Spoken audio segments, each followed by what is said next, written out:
Good morning, good afternoon, and good evening, wherever you are in the world. My name is Jade, and this is How to App on iOS. And today, we have the amazing, the incomparable Daryn Anderson. And we're going to kick off with a brand new track from his new EP. This is called Get It On.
Boom. Hey everybody, hope you're doing well.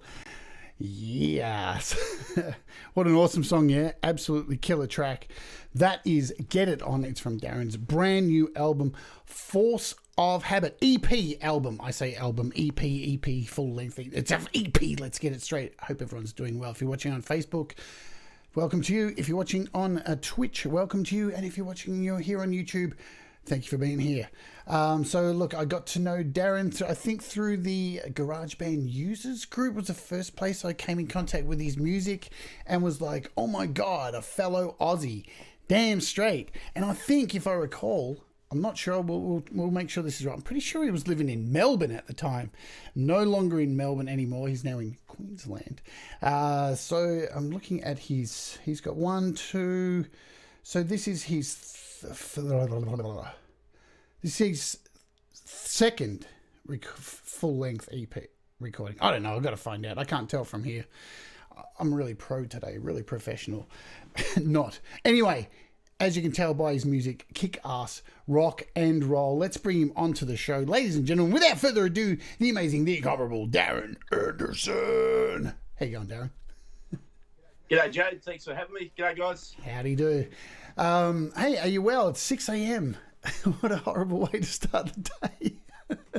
No, it's fine. I'm usually up pretty early anyway, and the sun's coming up here in Brisbane, so it's going to be be a pretty good day. Good way to start the day, really. Rock and roll. Music and, yeah. You were in Melbourne, yeah? Was I right? Or wrong? No, I've never lived in Melbourne. I don't know why I thought that. I did visit there once. Maybe I saw one of your holiday posts. Fuck, man. It might have been, yeah. I was there in, I think it was 2015, went down for a mate's wedding. I actually played there. I did a gig for his wedding, so yeah, me and a few mates took my car down and all my gear, and yeah, it was good. But that's the I think that was the second time I've ever been to Melbourne. So no, never lived in Melbourne. It's Melbourne's lost totally. Because the music. All right. While we're talking about Queensland, and yep. We've been going through this pandemic and all this stuff. I'm just going to throw in this. Were you gigging before all this stuff went down? Were you actually playing shows? Were you in a band or anything like that? No, I haven't done any of that for a while. I think the last gig I would have been around the 2015, 2016 sort of mark. But I was thinking about coming back out and doing some gigs, but it's pretty hard at the moment, isn't it, with all because you don't know when you're going to be locked down. Yeah. So are you currently locked down as well as we are here in Melbourne? No, we're free. Yeah. We've just got to wear masks, and actually, I think they're easing some of the restrictions today. So more people in your house and that sort of thing. So I hope it lasts for you, because we're locked down till September 1st, I think. Man, which is wow. It never ends, man. I think we get released on my birthday. So what a birthday present! I'm allowed to go outside and walk amongst the zombies. The zombie holocaust is on my birthday. I get released into it. So nice. I'm going to ask you the question that I ask everybody. Daryn, what does music mean to you? Music is probably everything to me. It's nearly as much as family and friends. I don't know what I would do without it. I'm either listening to it, or I'm playing it, or I'm writing it, or talking about it. It's it's like an everyday thing, and as you would probably know, it helps you through everything, through good and bad, and sad and lonely. It's I love it. All types of music. Clearly, it's been something that's helped you through what's been going on in the last year, for sure, because you've released definitely a lot of music, and I think I've got to get something right, because you're my Facebook friend, and I do recall you pretty much purchased a whole bunch of instruments, like your drum kit and all that stuff. That's been over recent times, yeah? Am I right on that? Yeah, I've bought a bit of new gear over the last 12 months. Yep. So I've got my new Gretsch double jet. It's sitting behind me here. You probably can't see it. But yeah, I've got that. The drum kit I bought, which is in these videos, is just a $50 kit that I picked up on Facebook. I thought so. Marketplace. And it's just for the videos. It still works. It works fine, but it come with like everything that you see in the video, and these 5mm thick rubber dampers. Oh, sick! So you can actually sit there, and for the cymbals and everything, So that's pretty cool. Yeah, it is. Yeah, and I've been meaning to get an electric kit for a while so I can work on my MIDI drumming instead of doing all the drums on my iPad. But so gear-wise...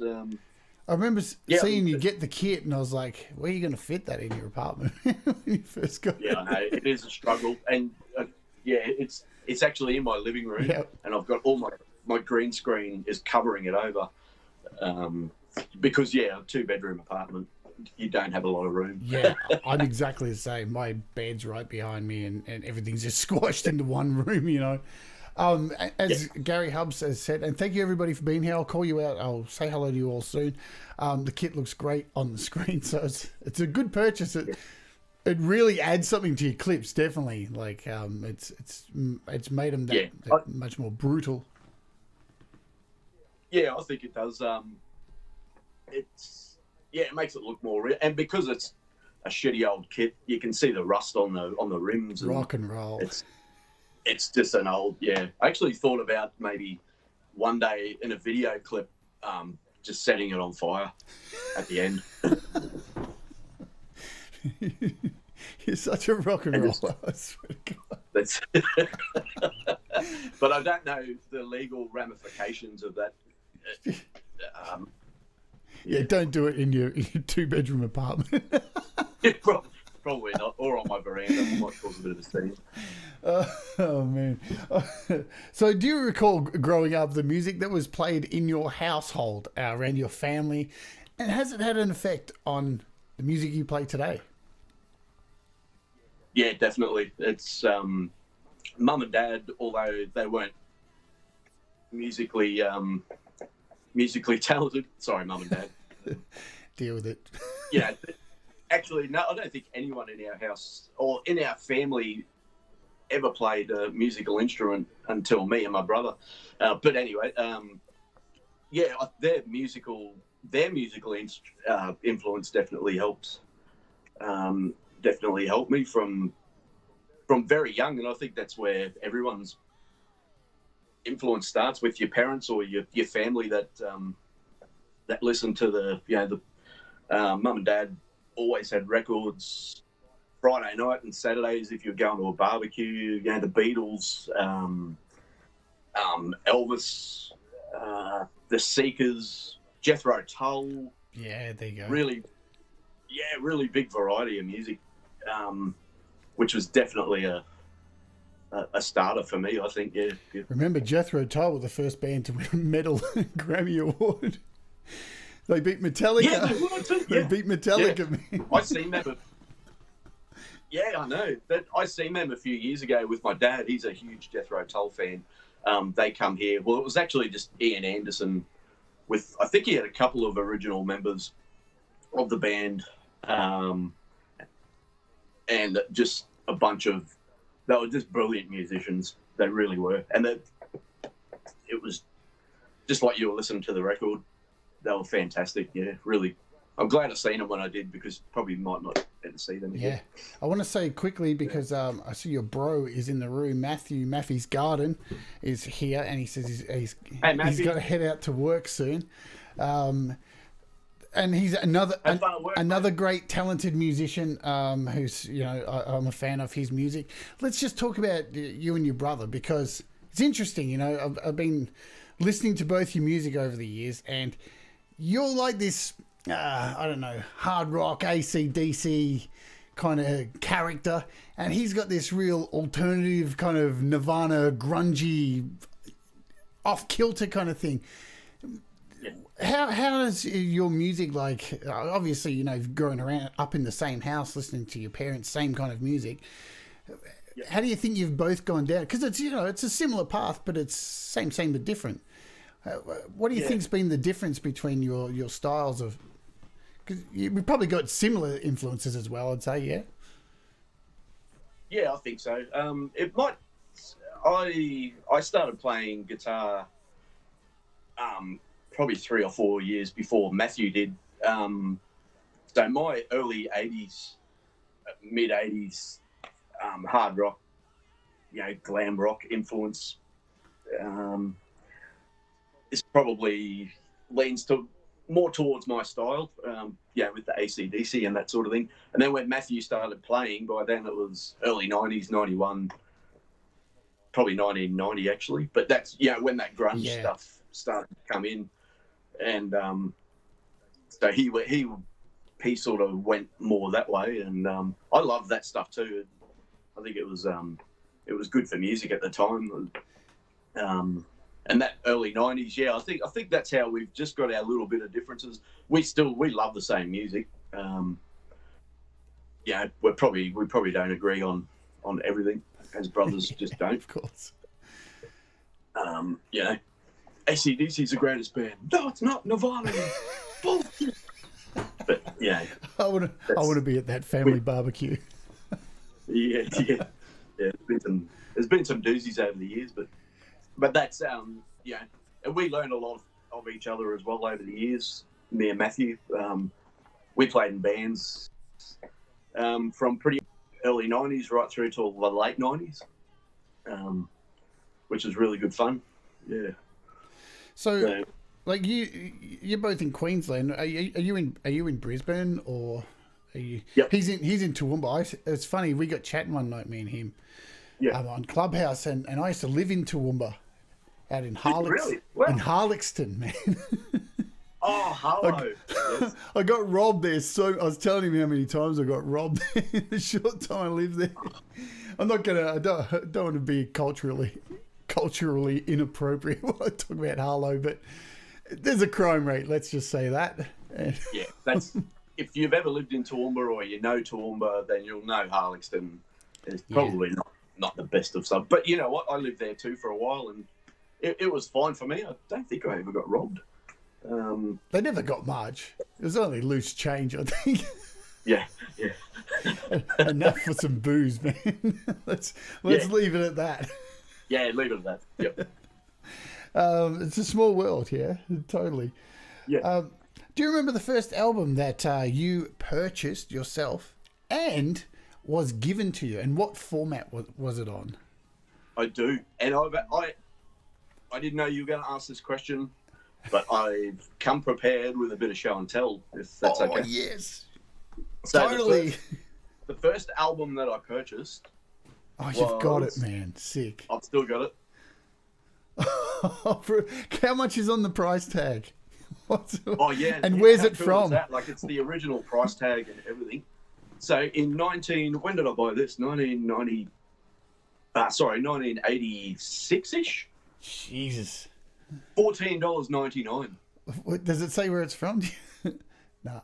I think it might have been Brash's. Brash's. Oh, yes. It doesn't have that on the tag, but Brash's was the music store, wasn't it, back in the days? Brash's was the place. That's the first bit of music I bought with my own money. So wow. And $15 was a lot of money back then. Yeah, what'd you have to do to get that amount of money? It might have been birthday money or something like that. All right. Yeah. I used to have to clean my nan's toilet to get money to buy records. She was an invalid, and and every week I'd go out to her little garage, granny flat out the back, and clean out her porta potty, and she'd give me $10 a week to do it, and that's how my record collection was built up on shit and piss. Oh, well, that's literally a shit job. Shit, yeah. But that's how we used to earn our money too, mowing yards. Me and Matthew used to do a little. It wasn't a paper route. The pamphlets that you get in your mail. We started doing that for a while, and we got $5 per load. And these loads, that's where the money come from. Yeah, you had to ride 400 kilometers to get these pamphlets out, and you got $5 for it. Yeah, you get masses of them. My mum used to do it. Yeah. She used to go, it's good to walk and go and do this stuff. It's like, yeah, Mum, it's like a whole city, and we end up getting $10. Fuck you. And you're getting attacked by fucking magpies and dudes. This was in Goodna and Ipswich too, so that's again, it's sorry, Goodna people and Harlexton people, but it's not the best suburb. Yeah, fuck them. They're probably still awake from last night anyway. Yeah, that's right. Yeah. And sorry, I got a bit off track. That's there. all right. So the first album I was given is a single, and that was on my, I think it was 13th or 14th birthday, and I still have that. Oh my God! What? Can you just hold up a little bit higher? What is it? It's nothing but a good time. Yep. And it don't get better than that. So were you a big Poison fan? Yeah, I'd have to say it's not something I admit a lot, but why? But I do. I love Poison. Especially man. their earlier stuff. I don't. When CC DeVille quit, they weren't the same Poison, but yeah, it's I still love their music. They probably influenced me a little bit as well with that style. Just really simple, sort of hard rock, I guess. But yeah, I like their music. You've definitely got like a very strong. I'm not saying you rip off or anything in Bret Michaels, but there are times you definitely sound like, he had a great voice when he first started singing. I haven't listened to them for a while, so I don't know if he's still got those chops. Yeah. But like I haven't watched anything since he started that bus show where he's just driving around fucking chicks. That was a bit weird with his walking cane. What are you doing, Brett? I'll tell you a funny story about Poison, talking about records, man. When I was young, my old man, because, being trans and stuff, my old man used to catch me dressing up as a girl and he'd be like, go and play footy, that'll stop you from doing it. And it's like, dude, it's something that's not going to go away. And so over the years, though, he tried to get involved in things that I liked to try and have something in common. And he was like, oh, you like that metal stuff, don't you? And by then I was listening to Slayer and full-on death metal. And for Christmas, he bought me Look What the Cat Dragged In. And I opened it up for Christmas. I look at it and I'm like, this is a bunch of guys dressed as girls, dude. And you're like punishing me for dressing up like a girl. Yeah, that's a bit ironic. Yeah. I'd love to bring it up to him these days, but he's a fuckwit. So, so did you have music lessons or anything through school? What was your music playing in school and kind of stuff? No, I never did music at school. I'm self-taught with about everything I do. I mean, I just learnt from other people, from jamming with my mates and just picked up things along the way. But I've never been formally educated in music. I wouldn't be able. I can read a little bit of tab, and obviously just normal guitar music. But yeah, I would not be able to sit there and fluently play anything from sheet music. I'm going to play another song of yours because we're going to play a few today. I'm going to play an older one. So this is Free Ride. Do you want to tell us a little bit about this before I play it? The story behind how it was recorded or whatever? Yeah, so that was my song, Timber song last year. Oh, cool. Yeah, and so I think at the time I just sort of wrote it when I had a bit of an idea, and then when the song Timber thing came around, I was like, I might as well just go with this, and the song just flowed. I think I wrote most of the basic song in a couple of hours, but I just wrote it about just people, and we all do it. We all complain and whinge and bitch about our lives, and the world owes me something. It doesn't. You got to get up off your ass and do it for yourself. No one's going to hand you anything on a silver platter. So I think it's at that time. Well, we might have been in lockdown, or The pandemic was going We on were as well. here. We were here. We've been in lockdown something like 300 days. So. Yeah, so that's all the equipment that I'm using now, I used in that on that song as well. I really haven't changed a lot of stuff. It seems to be working. So, but yeah, I had a lot of fun with that song, and the song Timber thing too was really cool. Listening to other people's stuff that came. It's good to put a little bit of pressure on yourself, isn't it? To do something. So, are you going to do a song Timber this year? Because we kick off in a few days, 10 days. Yeah. That's the plan, was to get everything from this EP out of the way. So the songs are out now. You know, probably do a little bit more promotion for that. I'm really bad at that side of things. That's what I need to get better at. But have all the videos out, and then that's all finished, and then I can do song Timber. Awesome. Well, let's play this, and we'll come back and then say hello to folks in the chat. Yeah. And so, if you want to hit your mute, I'm on it. This is Free Ride by Daryn Anderson, folks. Get the fuck into it. Yeah.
This is your life.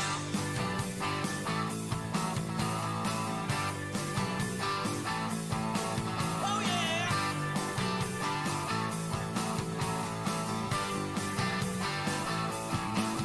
Well, there's people on the streets trying to find a place to sleep. They don't care about your life, just like nobody else. Well, you hate your job, it sucks, and you're down on your luck. It's time to make a change, take a different road. Rain, it still comes down from the sky. Sun and moon will always shine. It's your choice, make a move while you still got time. Gotta take care of yourself, that's true. Remember, there's people that care about you. Ain't no such a thing as a free ride. Well, this is your life.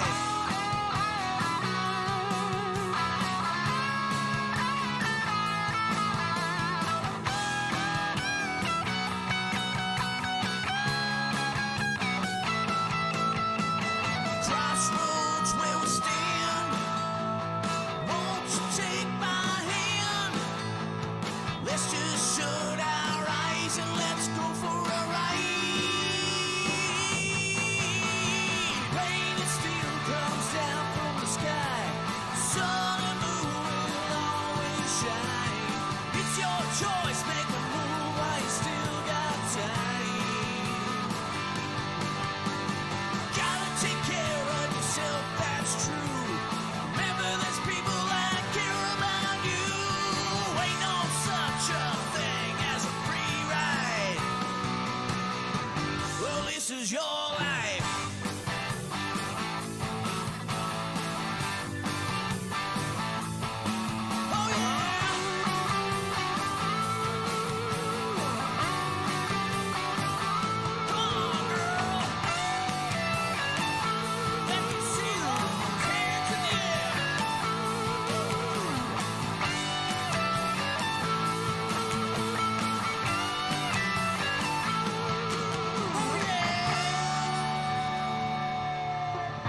Boom.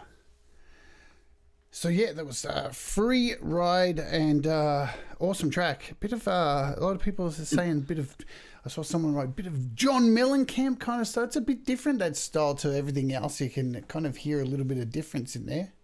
Yeah. There's I don't know what I was listening to at the time. Like I'd only just finished releasing my Allergic album, which is probably it's not as constant. My EP is probably a constant genre, you know what I mean? My first album was just it was a lot of older songs too, so I was probably writing a little bit different in 1992 to what I am now. Yeah. But I thought I needed to just get that stuff out and do it. But yeah, I think I don't know what I like the song. I think it's yeah, it's great. Killer. Probably not. It's not what I'm writing now, but yeah, I'm glad I released it. I quite like it. Yeah. And everybody in the chat says so as well. Let's say hello to the people who are here. Run down the list. I see Russ, Kim Harden Hudson, SM Borthwick, Paying to Get is here. Auntie G, Ed B, Dave Fox, Brad Example, Thomas Christ as usual. Thank you very much for being here. Saga Kadabra. Hello, Saga Kadabra. I hope you're doing well. It's been a while between drinks. I hope you're feeling well. Who else is Synth Widow is here. Gary Hubbs, who I've mentioned a couple of times already because he's a slut. What the fuck am I talking about? Joshua Good is here. Let's keep scrolling through, see if I make sure I get as many people as I can. Cy-F, and good to see you as well too, my friend. Adam Burst Music is here too. Hello, Adam. I think I saw Tim, who I interviewed last week on the show. Thanks for being here, Tim. Is there anyone else I've missed here? If I've missed you, say hello and I'll catch you at the bottom. Joe Glenn is here as well. Hello, Joe Glenn. We said hello to Maffey's Garden, who's probably on his way to work. Sean Chandler is here. I think, is Patrick here as well? I thought I saw Patrick Chandler. The Chandler brothers. Maybe they're both here. I think I've got most people. If I have missed you, just say hello and I will grab your name as we go on. Do you recall your first band? First, yes, yeah, I do. Yeah. What were they called? I'm interested to know. Yeah, I know. Triple S, it was called. So that was formed in 1988. We were living in Emerald then, so I was 16, still living with mum and dad, and we moved to Emerald for a while because dad got transferred. Triple S. Six-string seduction, it stood for. I was sure there's going to be alcohol in there somewhere. No, it was all about the seduction, and when you're a 16-year-old boy, you don't think about much else than music. And that was a fun band because we were all schoolmates. Were all relatively new to the music thing. The guitarist and bass player were a lot more advanced than what I was. So was Laurie, the drummer. But there's a couple of guys in that band that went on to be really accomplished musos. Like Glenn, one of the guitarists, was bass player for the Butterfly Effect. Oh wow! Yeah. So and Paul, the guitarist, he still plays music, and I think they both went to, to uni or something and did music degrees. So, but yeah, that was a fun band, and that's where you learn, isn't it? Like, I'm pretty sure we're over at Paul's place probably 3 times a week, jamming, just hanging out, and then started playing a few gigs here and there at high school socials and all around the different country areas. So it taught you, that taught me a lot, especially about traveling, setting up, all your gear, because it's not just playing up on stage. You've got to set everything up and learn about the trade. And what's it like getting gigs around Queensland? Because Queensland's a smaller, condensed area than Melbourne's always been the place for like live music. It just always has. Yeah. I've lived in all three states. So I played in the Valley quite a few times on tour and stuff. Yeah. Was there when you were playing gigs through early times? Was there a healthy music scene at the time, and has it changed since then? Do you think? There was very healthy. You know, if you wanted to, you could play 4 nights a week. Once I sort of got to that stage, left school and got a job, and started really actively playing in cover bands. Like the band I played in with my brother was called Glass, and we did a lot of work around Toowoomba. So it wasn't it. Yeah, there was bands every weekend at nearly every pub. We sort of didn't venture very much out of the Darling Downs area because there was plenty of work. You could go out to Dalby, down to Stanthorpe. There was heaps of work. I don't know what it's like now. I've still got mates that play in bands, and they're still getting gigs. I think the scene's still there. It's probably just not like it used to be. Like, I don't know. Yeah, we used to make some pretty good money too. At a play, I'm talking just in cover bands. You know, we used to throw a few originals in here and there, but it's. I still go and see my mates' bands sometime when you can get out. But so I'd say it'd be, like what it is now would not. It was just, pretty full on back in the early '90s, I reckon, and mid '90s. So I've just put up a map here of Toowoomba. So just for people who don't know much about Toowoomba, the largest inland city in Australia. Yep. Probably the most amount of pubs in a city in Australia. Yeah. There's nearly one on every corner. So for gigging, and you mentioned Newtown, that's Newey there. So it's. I used to live right across the road from the Newtown Hotel. Yeah, right. Yeah, my ex-girlfriend worked at that pub as well. Oh, really? Wow! Isn't that funny? Yeah. Around what year was that? 2001. Oh yeah, okay. I would have moved down to Toowoomba by then, but I lived there for a year. Yeah. Yep. It was a bizarre place, man. Like to go from Melbourne to there, and I had really long hair at the time. I remember the first day we were there, I went for a walk from Harlow into Toowoomba, and a car drove past, and someone yelled out the window, "No shit, long-haired faggot, you die tonight." I just was like, wow, that's really specific. I found it really hard to get a job there too, having long hair. It was so backward, man. For 2001, people were like, "Oh, you're gonna have to cut your hair if you want to work in this pub." It's like, that's what? Really, yeah.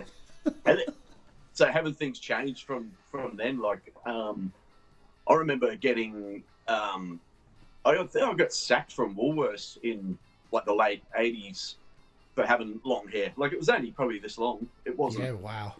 It was in a mullet though, and the boss said, need to cut your hair, or we're going to let you go. I was like, what? Fuck off. It's bizarre. Been working for them for a couple of years. I was, and then she did. She's like, "Oh, you haven't cut your hair. See you later."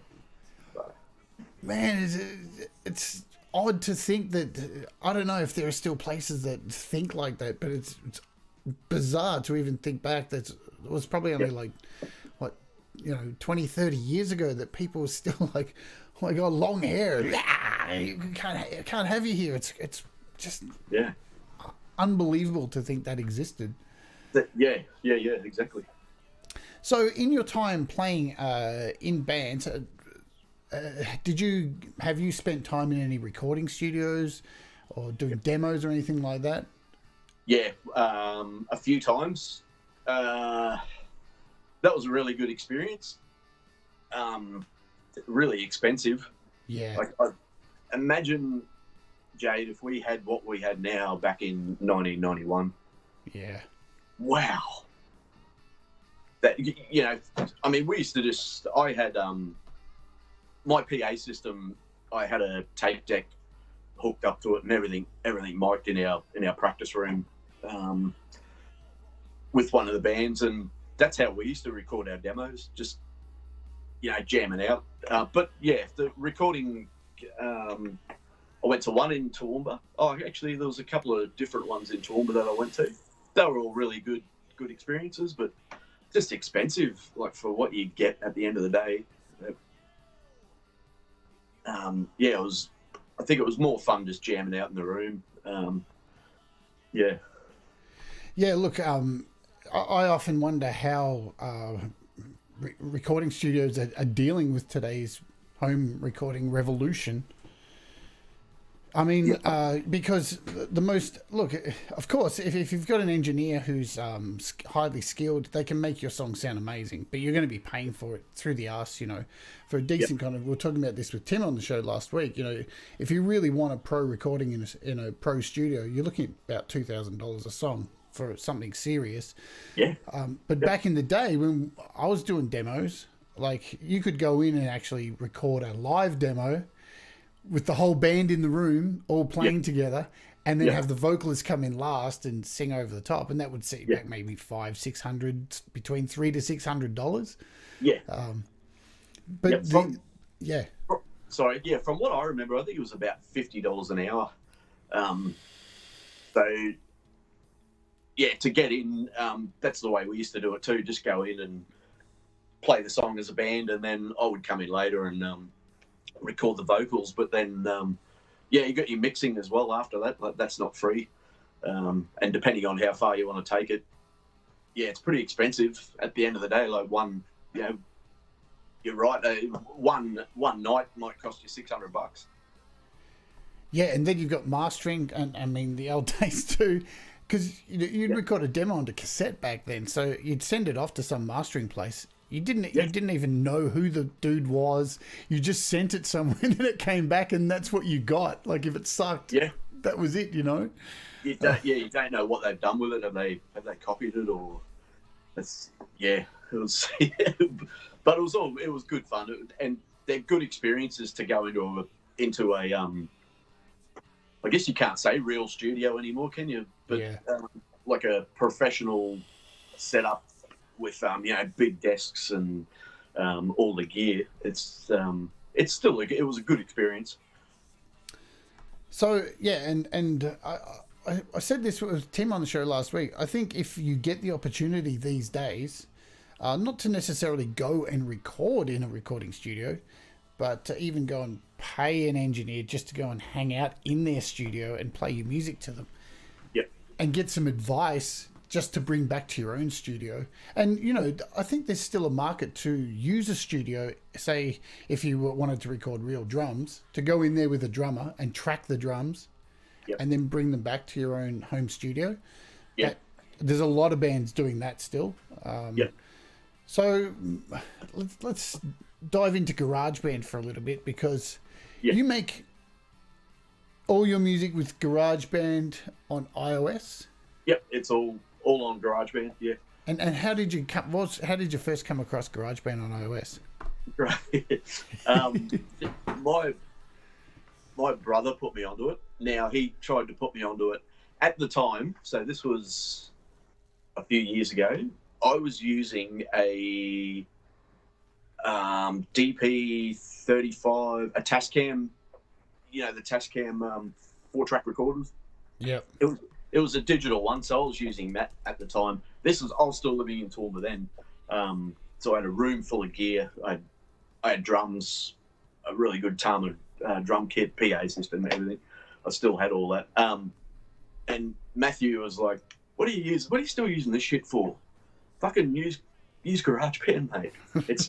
It's fantastic. And I was like, I'm not using that. It's because of the stuff that you hear, like, you should be using Cubase, or you should be using Pro Tools or stuff like that. And then I ended up folding. I listened to my brother, and just started with I started recording Candy Red, and I tried a few different things. I just tried micing up my guitars. I tried couple of different mics that I still had, and that was so 2000, must have been 2000, late 2017. That's what I started using it when I moved to Brisbane, because I didn't have all that gear anymore. I didn't have a big music room with drums and amps and PA systems, and I was just in a small studio apartment, so I needed to downsize, and GarageBand was perfect.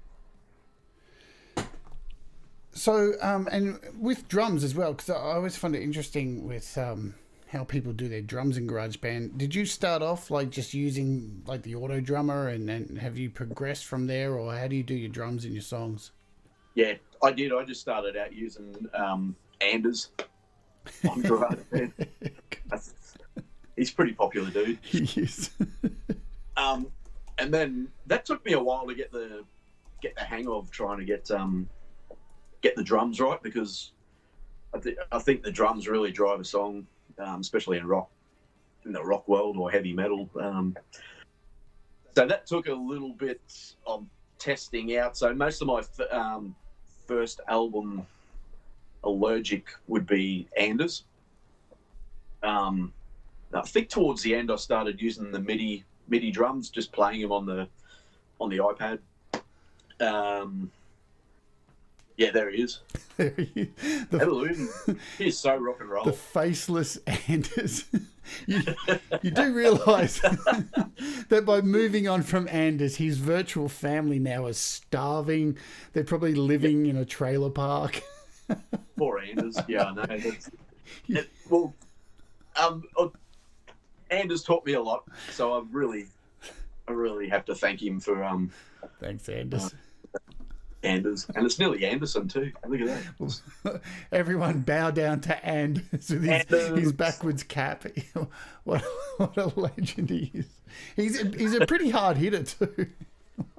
Yeah, he is. Yeah, he's pretty good. Yeah. As I said, he taught me a lot. And then when I discovered that you can play your own drums on there with the little drum kits on there, and because I can play drums, I'm not great. I can hold a beat and do my own stuff. So then I started doing that, and through all of you guys like yourself and Gary and a few others at the time that were playing around with these drums and then breaking them down into the individual snare tom, kick drum, and all the cymbals. It really changed the sound. Yeah, it does. Opens it up. And made it just so much more punchy, and yeah, I just love it. I love I like the drum sound I've got now. I think I can improve on it a little bit, but yeah, drums are an interesting one, aren't they? Because a lot of people, yeah, so that's something like I use there. I think I use the heavy kit, and then I just play around with the distortion and the distortion reverb a little bit to give it a little bit more air. But yeah, it's pretty awesome what you can do there. Like, even if you're not a drummer, or you can still, you can go in and fix everything up later on. Yeah, it's definitely a thing that a lot of people do struggle with creating drums, because, and it's the backbone of your music. It's one of the most important things. So, and thankfully, GarageBand gives you the auto drummer, and I've pointed this out in shows before. The longer you use GarageBand, the easier it is for you to actually hear when drums have been put together with the auto drummer. And all the rolls and everything. You can just hear the same rolls, no matter how much you fuck around and try and alter the auto drummer and get the patterns a little bit different. Yeah, you exhaust them fairly quickly. And I think a really good thing is too, you can do a combination of the drums of the auto drummer and then do your own rolls in there as well, and take out the hi-hats and do your own hats and learn that way. I see. Yeah. Speaking of GarageBand and iOS, Pete Johns has joined us. Hello, Peter. Peter Johns. Yeah, Pete. Also, Hetriani's here as well. Thank you for joining us. Anyone else who I may have missed, thank you for being here. And yeah, look, a drum sound's really important. So, how has so what do you use? What I really want to know is, what do you use to get your guitar sound in GarageBand? What apps are you using an amp or whatever? Yep, I'm still using the same setup except for the different guitar. So I used my Epiphone 15 watt amp. I mic that up with my SM57. It just goes straight into my interface. And then I'm using my Gretsch double jet on one side and my Slash Epiphone on the other side.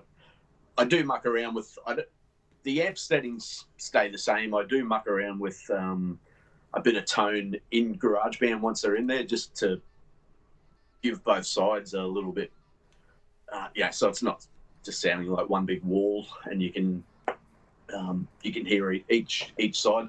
I try and record each side a little bit differently too, so not just playing along at the one rhythm. Try and put a few little different things in, so it makes it a bit more interesting. But that's about all I use for my guitar. It's pretty simple setup, and I think it's sounding okay. I think it sounds a lot better on this one, on the EP, than it did in the album, just because I think I'm mixing better and learning that process a little bit more. And I've got all my amp and everything is in my walk-in wardrobe, which is also my vocal booth. That's awesome. So I don't know if I'm getting like a different sound in there because there's not as much reverb, room noise, or that sort of thing. But yeah, well, that definitely works out. I mean, if you don't have a sound booth, which most of us don't, the wardrobe is the place to go. Or the something that, do you keep your clothes in there as well? It's all, so I've got clothes hanging up all around there, and I pretty much face the mic. Yeah, the back of the mic is facing all my clothes, so there's no bouncing back and forward. I think too, you make an important point about recording guitars, because again, look, we all struggle with recording different parts of songs and trying to balance the EQ of everything, but keeping it simple is often the best way to go. I mean, you see a lot of people, and I see it on my show, especially talking about apps. The more apps that come out, the more app acquisition people get, and try and build all these effects on top and just pile it on and thinking it's all going to be better. And then when you strip it all back to what you actually had, it normally is pretty decent. Keep it simple. And as a guitarist, I've never really been one for a lot of effects on my guitar anyway. Like, I've only recently just started using the wah pedal. And I have used delays and chorus before playing live, but I find for what I'm doing now, I don't think I need a lot of effects, and I just use my wah not on every song, but just on. Let's get one of them. Nice. And once you get used to, they're pretty tricky to use. I don't know if you guys have ever used a wah pedal, but they can be. But I reckon they add such a good effect for your solos and stuff like that. But can I ask, have you tried the mouth wah in GarageBand? The mouth wah? What is that, like a talk box? No, so let's see if I can load it up. So in GarageBand, you can actually open a track. You can do it with keyboard, or you can do it with a whole bunch of the virtual instruments. There's a little setting you can set up. Let's see if I can kind of do it. And there's a little mouth button where you press it's a little face, and what it does, it uses the camera from your device, and you can sit there and play guitar and open your mouth like that, and it controls the wah with your mouth. Oh wow, I'll have to try that. That sounds like fun. Pete's done a video on it. I've talked about it on my show before. You look like a fuckwit, but it actually works, right? But there's no one watching anyway, so like, it doesn't matter. But you can do it with let's see if I can grab can you do it with virtual guitar? Let me see if I can bring up a virtual guitar and a wah. Can I do it? I can't remember. Auto wah. Here we go. Yeah, here it is. I'll show you on full screen. So over here, you got this little face. Yeah, yeah. And when you click on that, and see the the wah pedal moving with my mouth. Oh yeah, look at that. Yeah, yeah, yep. So if I hit a, Is that your mouth doing that? yeah. See if I can get some sound.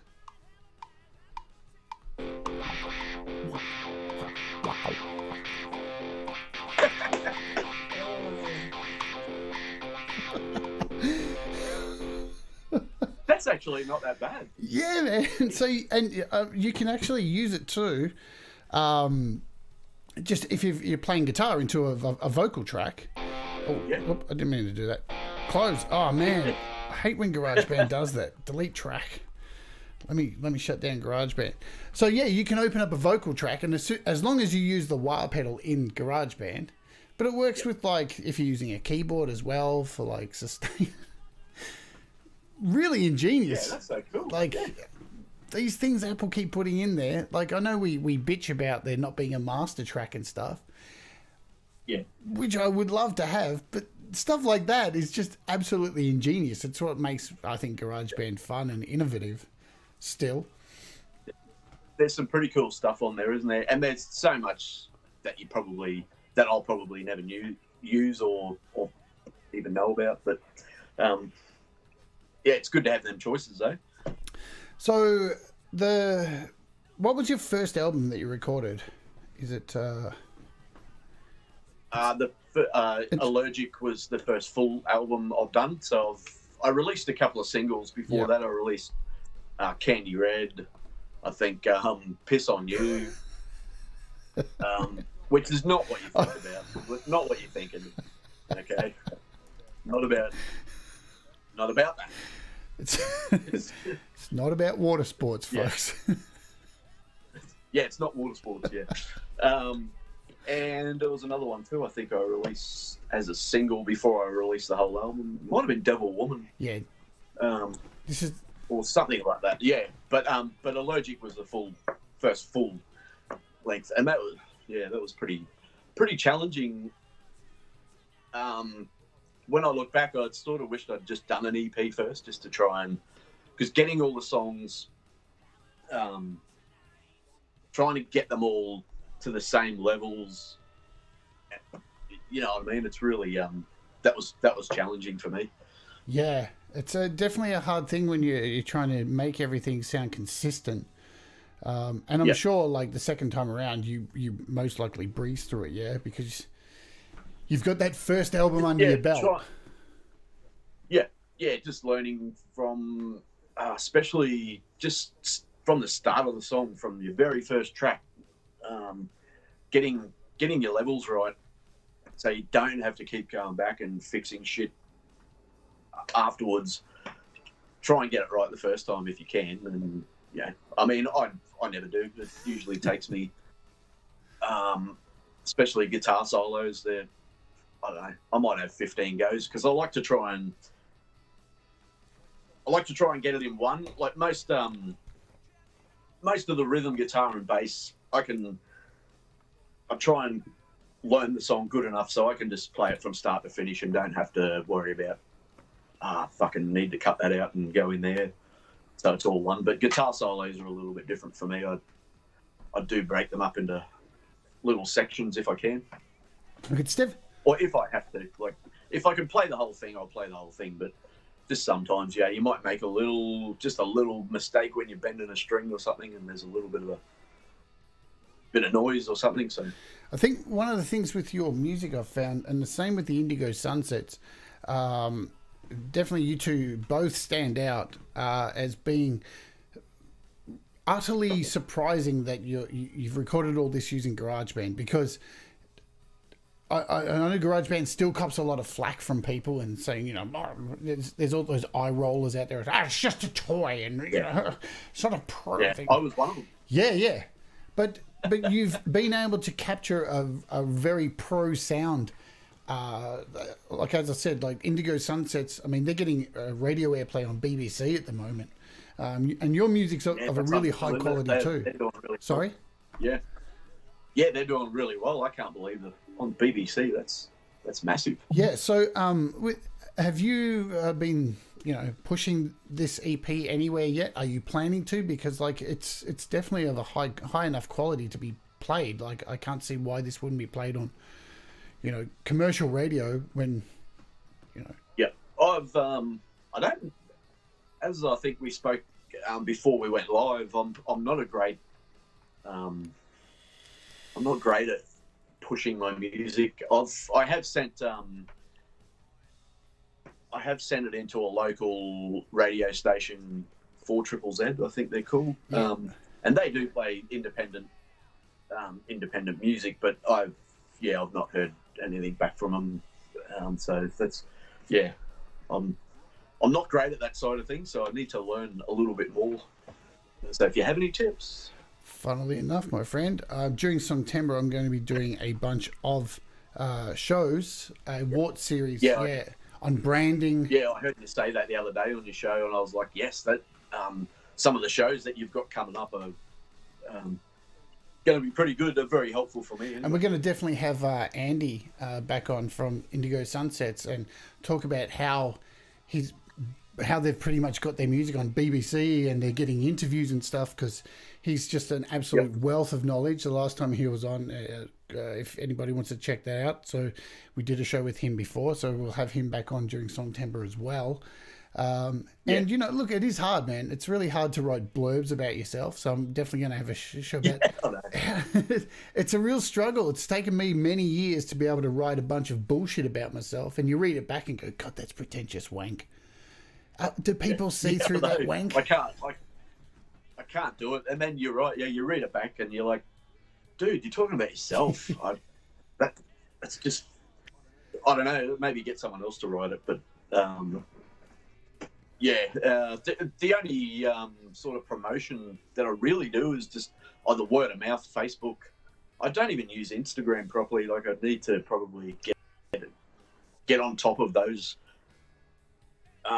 The social media thing, because it's pretty good, isn't it? If you can do it right. Look, it's hard because they constantly want you to pay for ads. So it's like you when you're on Facebook, you're sending music out to your own friends and family, and a lot of them could give a fuck, which is always they couldn't. No, that's and that sort of, doesn't it piss you off in a way? You're like, I've got 300 fucking Facebook friends. Just play my song once. Yeah, I know. That's it. Once. It's not going to cost you anything. Then that gives me 300 plays. And you know what? I don't really care about that, but I do. Yeah.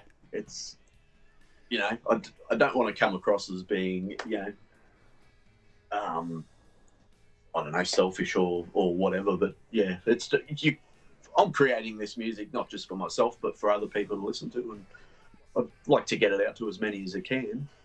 Facebook make it incredibly hard to, this is my opinion, and I'm take it with a grain of salt. Facebook make it incredibly hard to put your brand out there, because Facebook is so singularly branded with its coloring. It's this blue and white, and every page looks the same no matter what you do to it.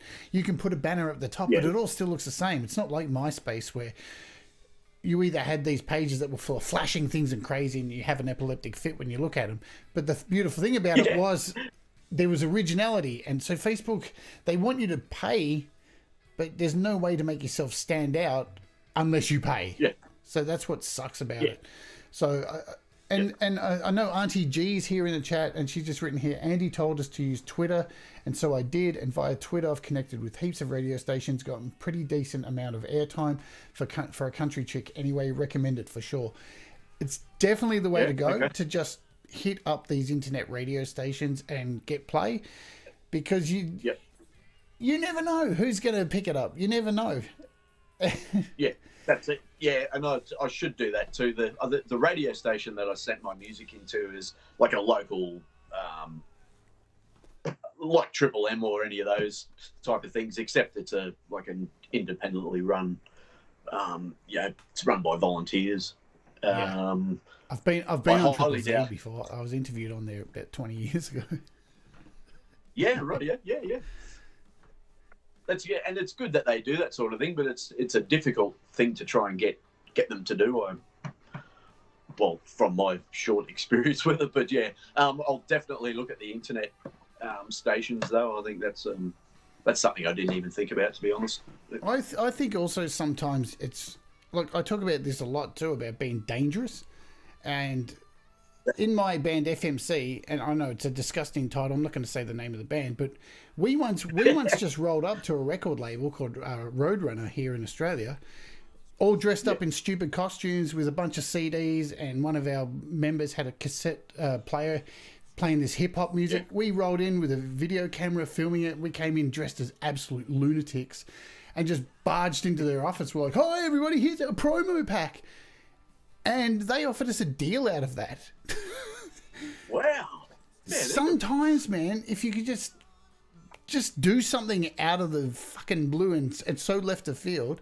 And I'm not saying, hey, look, don't follow my advice. You may get arrested for it, but it's worth it for a night in lockup, maybe. You never know.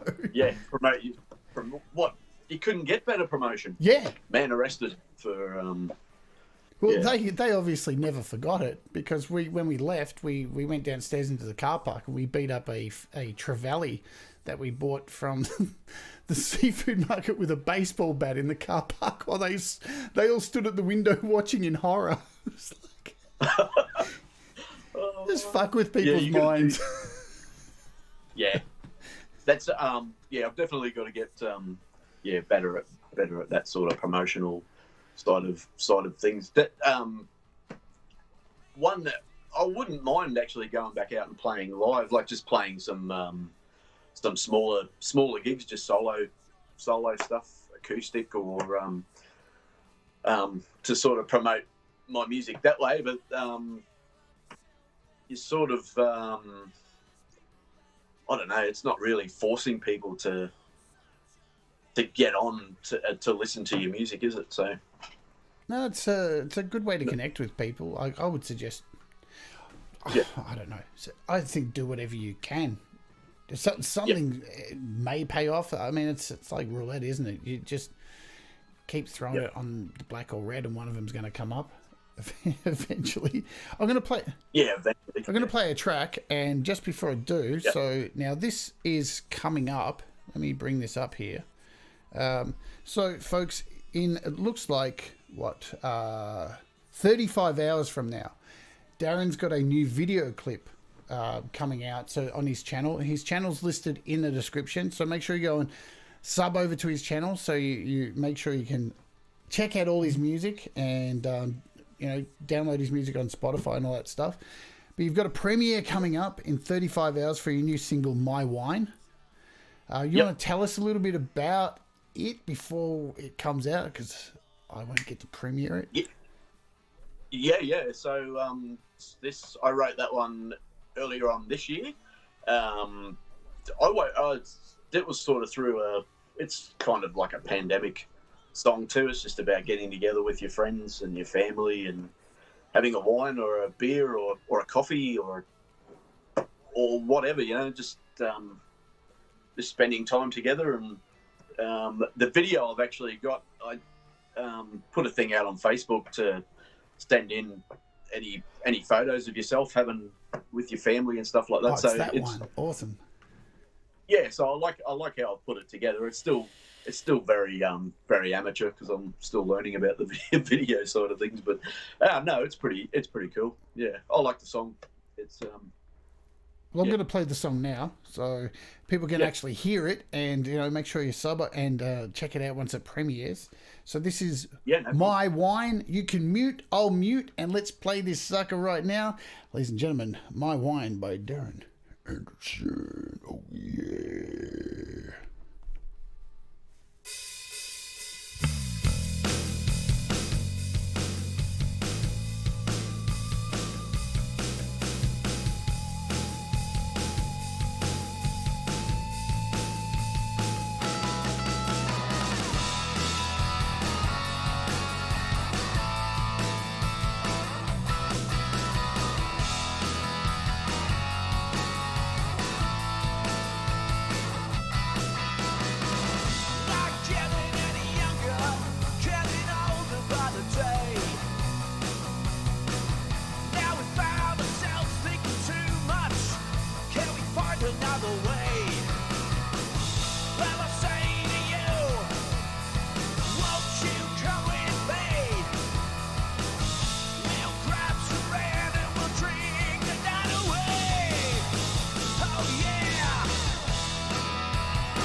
My wine, Daryn Anderson, kick-ass stuff. And I want to touch on, as I just bring Daryn back in, music's still playing.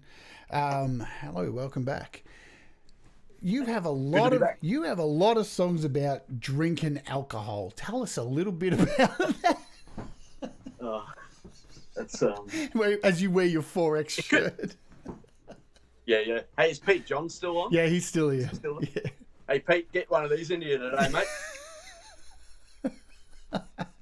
He was pulling the piss out of 4X the other day when he played one. He played Habit, I think it was, on or whichever. No, it might have been Get It On, because the drummer in that video wears this. This is the drummer's t-shirt. Yeah, I noticed that. Yeah, I do. I write a lot about my experiences, so it's pretty sad to say, but alcohol's been it's been a big part of my life. I love it, man. Not married to it, but I like a drink and a durry with me mates. So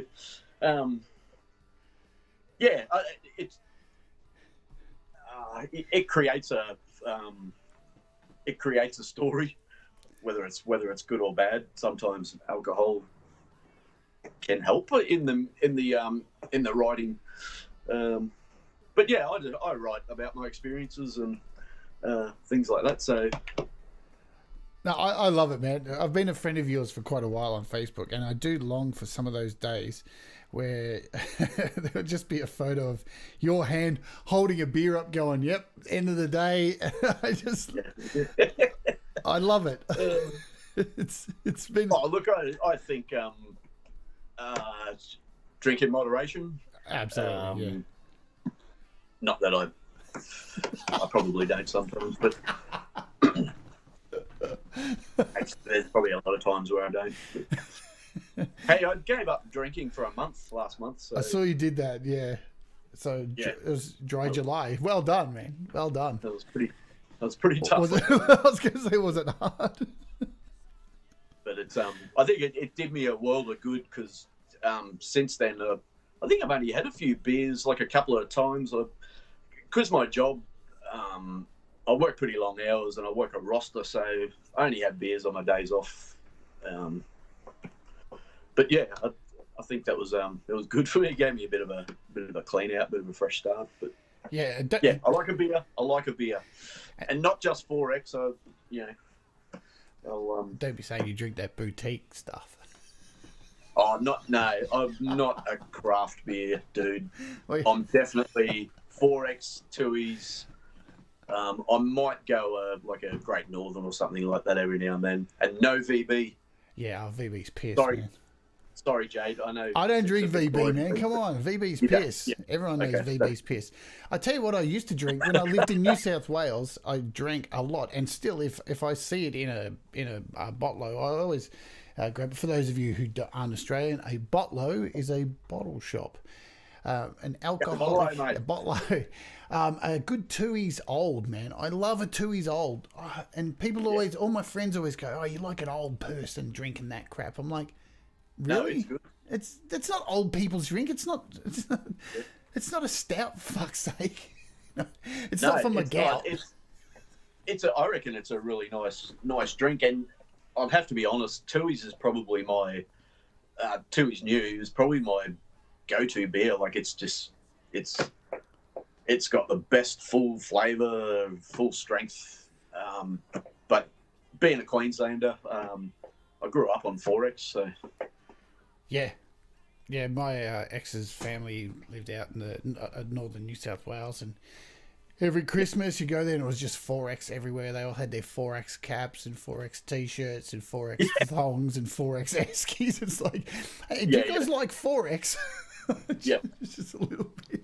It's funny all the merchandise. It's funny, isn't it? Like Australians and beer merchandise.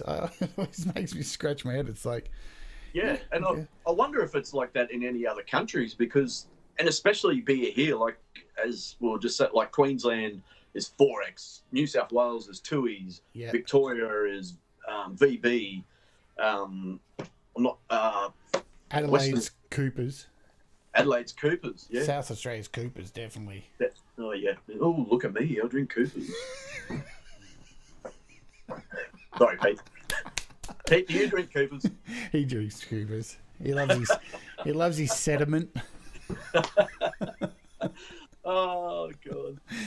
I had to have my chance to pull the piss out of the South Australian beers. Yeah. Look at him. Pete's just written in the chat, Coopers for the win. Fair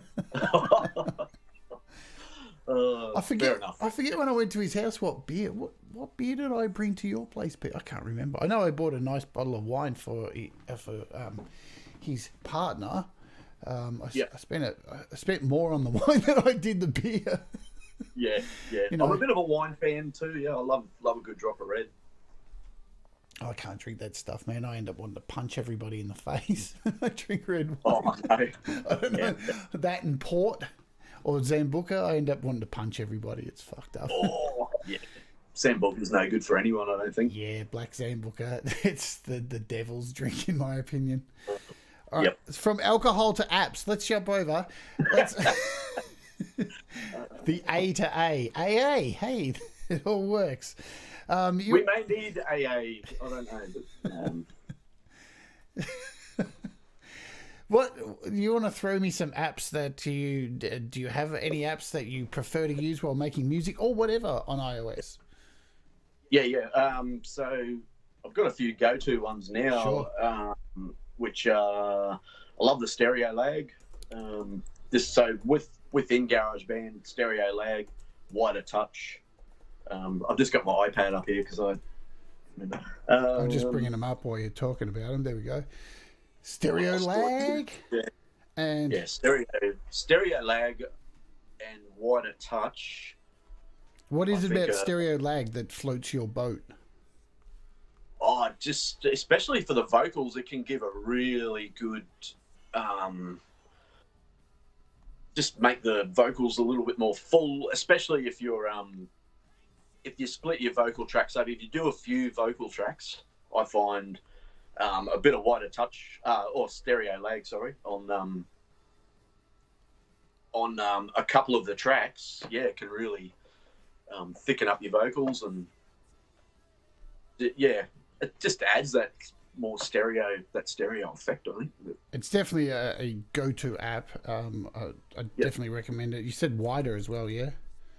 Yeah, wider touch. I do use that a bit too. I think that's more for my guitar. I think I use that on a bit of my guitar, rhythm guitar. So. And what's the setting you use on wider? Like, I've talked about it on my show. Like, you can overdo wider and totally destroy your sound. You can. No, it's fair income. It's only 20 or 30% maybe. I'll usually just start it with none, obviously, and then listen to the individual track, and I'll turn it right up to a ridiculous amount and just see what it sounds like, and then bring it back down to like a normal, not ridiculous sound. Yeah, it's pretty fun though. That some of these apps are cool to play around with while you're mixing. Is wider free? I think it is. I don't think I paid anything for stereo lag. Yeah, they're both free. Yeah, both free. Free plugins. Yep. When it comes to plugins, I've also got LRC5, which I don't think I've actually used. I've got Tone Bridge, which I do use for my bass guitar. I think I'm getting a pretty good bass sound from that. So have you got LRC7 yet? No, I don't have LRC7. I've got LRC5, which as I said, I don't think I've even used that, but I might use it on my next lot of recordings and just see. Is that the delay? No, it's an EQ. So LRC7's like LRC5, but it's got an extra 2 nodes. Instead of 5 nodes for your EQ, it's got 7. Yeah. That's okay. I had a disaster when I did a show on it, but it's actually been fixed then. So okay, yeah. Do you use that on much of your music? I think the EQ thing for me was that was hard to understand at first. All your different frequencies and for vocals, for guitar, for bass, for drums. Took a little bit for me to understand, but I think I'm getting better at it now. But, yeah. And you mentioned tone bridge as well. Yeah. Yeah. What is it about tone bridge that floats your boat for a guitar sim? Yeah, it's got plenty of choices there. Whether you want a softer sort of acoustic sound. Oh, actually, I did use tone bridge for my guitar on one of my songs, the last song on my EP. I can't even remember the name of it. But yeah, for the just for the clean guitar, and it was a Rolling Stones, I think it was, or something like that. I think I got a really good sound out of that one, I think. And yeah, the bass sound that I'm using in tone bridge is I can't remember that either. It's oh man, I think it might be like a Ramones bass sound. I think from memory. I love that sort of punky, punchy, tinny bass sound, like Duff McKagan, like from Guns N' Roses.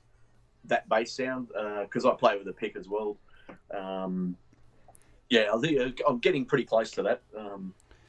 But yeah, tone bridge has definitely got a lot of good, cool sounds. Again, free, totally free, and as you can see here, like the reviews are all, as you go across, 5 stars. Look, it's hard to find a bad review for it because it's free and it just works. That's all you really want from these things, you know. They don't have to be fancy and expensive. They just want them to work. And Pete John says a real bassist use a pick. What did he say? All real bassists use a pick. Oh, yeah, exactly, mate. Yeah. No, this. What's this? Let your fingers do the walk. Yeah, what's this? Play with a pick. Oh, I just like that sound, and you know, I've played bass in bands as well, so I've always played with a pick. I don't mind the plucking sound in some music, but yeah, a pick's it's just easier for me. Yeah, you got to do what works for you. I'm just going to say hello to a few people who've joined the chat. I just try to catch everyone. Andy Dion, I think, has joined us. Who else? I saw Black Covers. Marek, I see in the chat. Hello to you. Welcome to the chat. Marshy, hello to Marshy. Thanks for being here. Thanks all of you for being here today. Are there any other apps you want to mention I can bring up on the screen? Probably, the audio share. Yeah, I use heaps. That's fantastic for getting getting the tracks from place to place. And absolute must. Final Touch is obviously that's what I use for my mastering. I had to pay for that one. I don't know. I can't remember how much. I think it was like about $30. Yeah. For Final Touch. Let me have a look. But audio share was free, I think. It's funny because our Final Touch here in Australia is worth heaps more than everyone else's in the rest of the world. $20. $20 for us. Yeah. So what's that? Probably about $14.99, I guess, for the rest of the world. Oh no, $20. Yeah. That's $20 for US. Sorry. So yeah, ours is about $30. Yeah. Yeah, I'm sure mine cost me about $30. But absolutely worth it. I think either this week or the week after, I'm going to do I've never done one. Can you believe it? A show on audio share.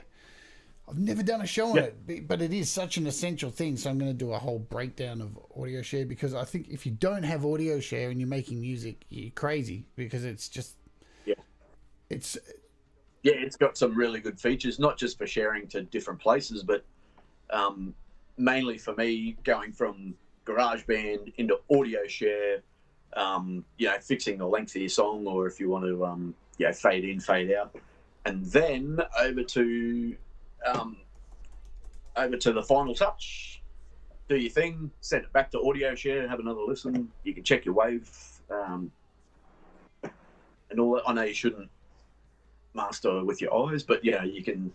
It's still I still like to see that wave form. Absolutely. And how have you gone like with the learning curve of Final Touch? Because it's not an easy thing to pick up, mastering, and it sounds like you're doing a great job with your music. So has it been a up and down journey for mastering? Yeah, especially at first with that with Allergic. I was doing different things with different songs, which I guess you have to. Not every song's the same, so you can't master a quiet song the same as you master a heavy song. But I've definitely learnt a lot more. I've learned a lot of good things from that first album. And I think if you're learning from your mistakes, that's a good thing. So I'm using it a lot better now. It's not as, as you guys always say, it's just little adjustments here and there. With mastering, you don't have to go full on stereo, full on reverb. Just little adjustments here and there can really make a difference to yourself. Yeah, and you're allowed to fuck up as well. That's the thing. Like if you make something and you over compress it, and you'll hear it, you'll hear that pumping. And like Pete says it, I say it too, it's all ones and zeros. You can just delete it if it's fucked and then go and do it again. Like it's not costing you anything like what we discussed earlier on with recording studios and stuff. Unlimited retries is the term Pete uses. You do, and that's the beauty part about doing this. It's only costing you your time. So just go back and do it again. Yeah. Just re-record. And time is valuable too. Like not taking away, time is valuable. So to be able to go in and be able to look and do this stuff from home and be able to hear what sounds right and wrong. I mean, I think my journey with mastering, and probably most people's is the same, you can hear when you've fucked up a song. You can hear when you've overdone it. And it normally is from overbaking it and overthinking it. And that's when it's like, hang on a minute, you got to pull back, pull the reins, and think, hang on, let's start again. Yeah, and you can if you're recording too loud in the first place, then it's going to be fucked, isn't it? You got to try and I love loud stuff as much as anyone else. It just sounds good, doesn't it? When it's loud, it's like, but until it gets into, you go to do your mastering, it's like, oh, that's pretty shit. Can't do anything with that now. Absolutely. All right, so we're pretty much at the end of the show. So I want to thank you so much. Really? We're an hour and a half, man.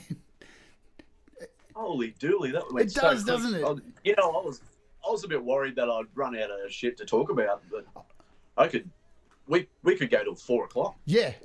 Probably. No, it is like that. Like you get, I know a lot of people I have on, and there's a sneak behind the curtain here. If you haven't done something like this before, it can be a little bit nerve-wracking coming on and like, what have I got to say and all this kind of stuff. And how I do this show is this is a conversation. Sure, I have some bullet points for the opening questions, which is kind of the same each week, but the rest is just conversational. So, and it's weird when we normally finish the show. Nearly every guest I have on, we end up crapping on for 30 minutes afterwards and going, oh man, there's all this great content here as well. We could have just kept going. I've had shows which have gone for 2 hours, but I do know what algorithms are like, and people just start to snore and fall asleep. And I'm always thankful of people hanging out with us on the Friday and spending time. So thank you all for being here. Thank you, thank you so much for coming on. It's been, as I said in the beginning, you said it to me, it's really good to finally meet you and hang out, because we've been friends on Facebook for ages. It's really cool. Thanks for having me, Jade. And what you said before, like, I was a little bit nervous before that because I've never done anything like this. I think the last any interview that I would have had would have been like in a local paper 20 years ago. But I've never done anything on YouTube or anything like that. So thank you you've made me very comfortable, and hopefully we'll do this again one day. Absolutely. But you're not off yet, because I've got my famous last question. Should I ask everyone? Daryn Anderson, if somebody was considering becoming creative, when would be the best time for them to start and go? Now! Do it now. Now, motherfucker! We've got all the tools to do it now. It's not 1982 anymore. Just get on your iPad or your iPhone, pick up a guitar. Just do it. Just do it now. Yeah. Start recording. Absolutely. Fuck up a recording, make a mistake, bin it, throw it in the bin, start again. Yeah, who cares? Or keep it for a bit of a reference, so later on you can go back and go, wow, I was really shit back then, but look at me now. Yeah. And and you don't have to release everything that you do as well. Don't feel pressured to release things. We have great things like DistroKid and all that kind of stuff. You can do that, or you can just release it on SoundCloud, or just amongst friends. There's no pressure to ever do that. Yeah, exactly. So I'm going to go out today with we're going to play Habit from the new EP. This video clip. You want to tell us a little bit about Habit? Yeah, that could have something to do with this stuff. That's why I kept it till last. Yeah, it's about my bad habits, and I love to go out, and I still love to do it. Like I'm at the wrong end of 40, but I still like to go out and have a good time with my mates or family or whatever. So I actually wrote this song before a work Christmas party last year, so it was December, and I knew what was coming. So I just sat down and I penned something out, and I was like, wow, this is just flowing. Yeah. I'm about to get on the piss. I'll probably gamble. I'll probably have a couple of smokes. Yeah.